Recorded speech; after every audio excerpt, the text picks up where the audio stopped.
എനിക്ക് വേറൊരു കാര്യം തോന്നിയിട്ടുള്ളത് എപ്പോഴും ഈ വനിതാ നേതാക്കളെ അല്ലെങ്കിൽ നിങ്ങളോട് സംസാരിക്കുന്ന അല്ലെങ്കിൽ നിങ്ങൾ ഇടപെടേണ്ടി വരുന്ന വിഷയം ഒന്നുകിൽ സ്ത്രീകളുമായി ബന്ധപ്പെട്ട വിഷയമാണ്.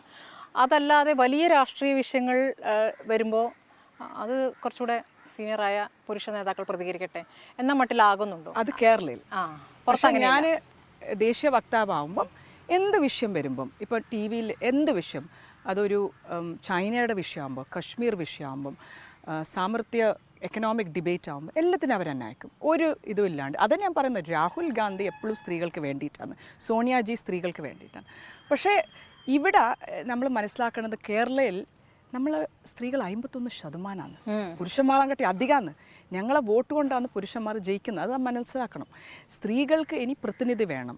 അപ്പോൾ കേരളയിൽ നമുക്ക് വിദ്യാഭ്യാസമുണ്ട് 96%. ഞങ്ങൾ ഈ ഏരിയയിൽ മരുമക്കത്തായത്താണ്.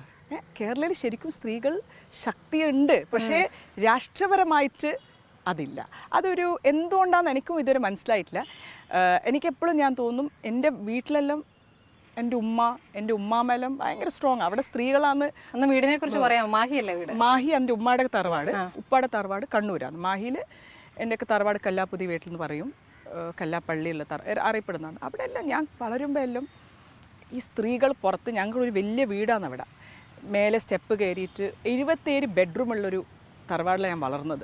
ഞാൻ പോകുമ്പോൾ വെക്കേഷനിൽ പോകുമ്പോൾ അവിടെ മുമ്പിൽ ഇരിക്കാൻ സ്ത്രീകളാണ്, ആ പടിൻ്റെ മുകളിൽ ഇരിക്കുന്നത് സ്ത്രീകളാണ്. ഇതുവരെ ഞാൻ കണ്ടിട്ടില്ല ആരും ഉള്ളിൽ സ്ത്രീകൾ. ഞങ്ങളെ വീട്ടിൽ എല്ലാം മുമ്പിൽ സ്ത്രീകളായിരിക്കും. കണ്ണൂരിൽ എൻ്റെ ഉപ്പായുടെ വീട്ടിലും എൻ്റെ ഉപ്പായുടെ സിസ്റ്റർ, ഞങ്ങൾ പെറ്റാച്ചാന്ന് പറയാം, അവരെല്ലാം ഇരിക്കാൻ പറഞ്ഞാൽ പുരുഷന്മാർ ഇരിക്കുന്ന ആ സാധ്യതയാണ് നമ്മളെ വീട്ടിൽ.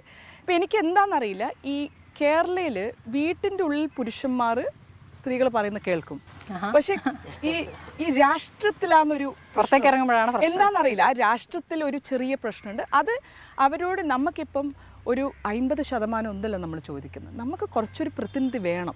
അപ്പോൾ ഞാൻ എൻ്റെ വീട്ടിൽ ഞങ്ങൾ 2 പെൺകുട്ടികൾ ഒരു ആൺകുട്ടിയാണ്, പക്ഷേ ആർക്കും എൻ്റെ ബ്രദറിനെ പറ്റിയിട്ട് അങ്ങനെ അറിയില്ല. അവരെപ്പോഴും പറയും 2 ആൺകുട്ടികൾ ഒരു പെൺകുട്ടിയാണ്. പക്ഷേ അത് വേണ്ട, ഞാൻ പറഞ്ഞു ഞങ്ങൾ 2 പെൺകുട്ടികളാണ്, ഈക്വൽ റൈറ്റ്സാണ് കൊടുത്തത് നമുക്ക് എല്ലാവർക്കും. ഷമ മുഹമ്മദ്, സീമ മുഹമ്മദ് എല്ലാവർക്കും അറിയുന്നത്, ഷാഹിറിന് അങ്ങനെ അറിയില്ല.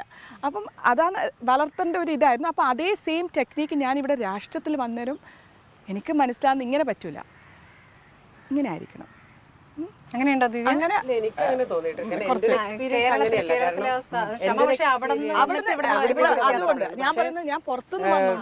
ഒരു എക്സ്പീരിയൻസ് അതല്ല. കാരണം ഞാൻ ഇവിടെ തന്നെ ജനിച്ച് ഇവിടെ തന്നെ വളർന്ന്, എനിക്ക് പുറത്തുള്ള എക്സ്പീരിയൻസ് ഞങ്ങൾ യാത്ര ചെയ്ത ശീലം മാത്രമേ ഉള്ളൂ.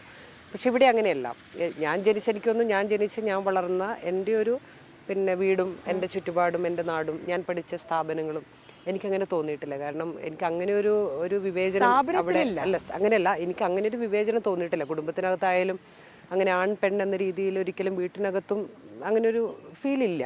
അപ്പൊ അതുകൊണ്ട് തന്നെ നമുക്ക് അങ്ങനെ ഒരു രാഷ്ട്രീയത്തിലായാലും, ഞാൻ ഡിവൈഎഫ്ഐയിൽ ഞാനുള്ള സമയത്തായാലും ഞാനിപ്പോൾ ഡിവൈഎഫ്ഐന്ന് ഒഴിഞ്ഞു, ഡിവൈഎഫ്ഐ സെൻട്രൽ കമ്മിറ്റി മെമ്പർ എന്ന രീതിയിൽ നിന്ന് ഒഴിഞ്ഞു. പക്ഷെ ഞങ്ങളിപ്പോൾ ഞാൻ, സ്വരാജ്, ടി വി രാജേഷ്, റിയാസ്, ഞങ്ങളെല്ലാം ഒരു ബാച്ചായിരുന്നു. അപ്പോൾ ആ സമയത്തെല്ലാം അങ്ങനെ ഒരു ഇപ്പം സംസ്ഥാന സെൻറ്ററിൽ പ്രവർത്തിക്കുന്ന സമയത്തും അപ്പം അവരൊക്കെ ഏൽക്കുന്ന അതേ ചുമതലകൾ ഞങ്ങൾ നിർവഹിക്കുന്നുണ്ട്.